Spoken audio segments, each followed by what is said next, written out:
know. Merging of the incompatible. Merging of the incompatible.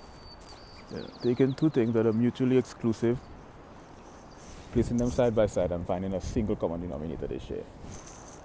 This is juxtaposition of incongruity. Yeah. And what juxtaposition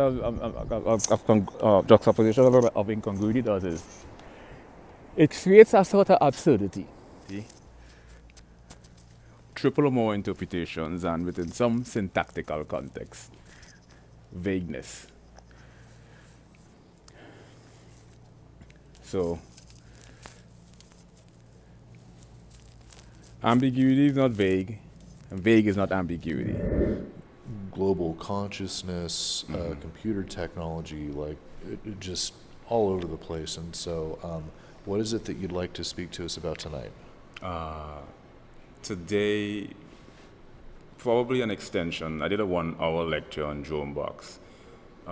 Previously, taking a cross-disciplinary, a multidisciplinary, a transdisciplinary, and also an interdisciplinary approach to mental disorder, where I approach mental disorder from 10 key areas: philosophical analysis, psychological analysis, a physics analysis, a musical theoretical analysis, a linguistic analysis, a parapsychological,